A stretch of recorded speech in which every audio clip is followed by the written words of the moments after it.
জীবনে এগিয়ে যাও, তবে অন্যকে তুচ্ছ করে নয়। সময় কাজে লাগাও, তবে অসৎ কাজে নয়। জীবনে উন্নতি করো, তবে কারো সাথে প্রতারণা করে নয়। জীবনে আনন্দ উপভোগ করো, কিন্তু কাউকে দুঃখ দিয়ে নয়। জীবনে অনেক সুখী থাকো, তবে কারো চোখের অশ্রু ঝরিয়ে নয়। আজকাল একা থাকতে ভালো লাগে, আজকাল বিশ্বাস করতে পারি না সহজে।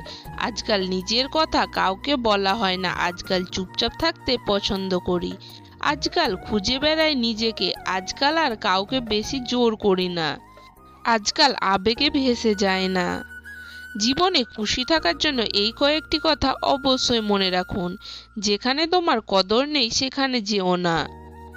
যে বুঝতে চায় না তাকে বোঝাতে যেও না। যে সত্যি বললে রেগে যায় তার রাগ ভাঙাতে যেও না। জীবনে কোনো সমস্যা আসলে ভেঙে পড়ো না। যারা আবহাওয়ার মতো বদলে যায় তাদের সাথে সম্পর্ক রেখো না।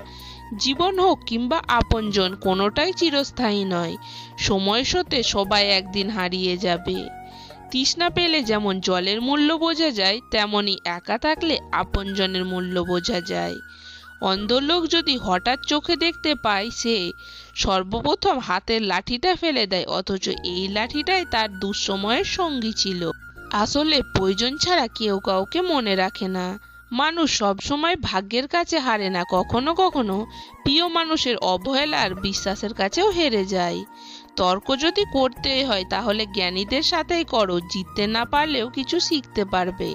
মূর্খদের সাথে তর্ক করার অর্থই হলো নিজেকে মূর্খ হিসাবে গড়ে তোলা। কষ্ট কখনো কমে না, শুধু সহ্য করার ক্ষমতাটা বেড়ে যায়। নিজের কষ্ট নিজের কাছেই চেপে রাখুন, কারণ মানুষ এখন সমবেদনার স্বরে মজা নেয়। সুযোগ পেলে উপহাস করে, সময় পেলে আঘাত করে। যদি জীবনে একটা ডিলিট বাটন থাকতো তাহলে কিছু স্মৃতি, কিছু অনুভূতি আর কিছু মানুষকে মুছে ফেলতাম জীবন থেকে। সুখের সাথে টাকার কোনো সম্পর্ক নেই, টাকা শুধু চাহিদা মেটায়। সব সুখ যদি টাকা দিয়ে পাওয়া যেত তাহলে ভালোবাসাটাও দোকানে বিক্রি হতো। যদি ভিডিওটি ভালো লাগে লাইক, কমেন্ট, শেয়ার এবং চ্যানেলটি সাবস্ক্রাইব করে দেবেন।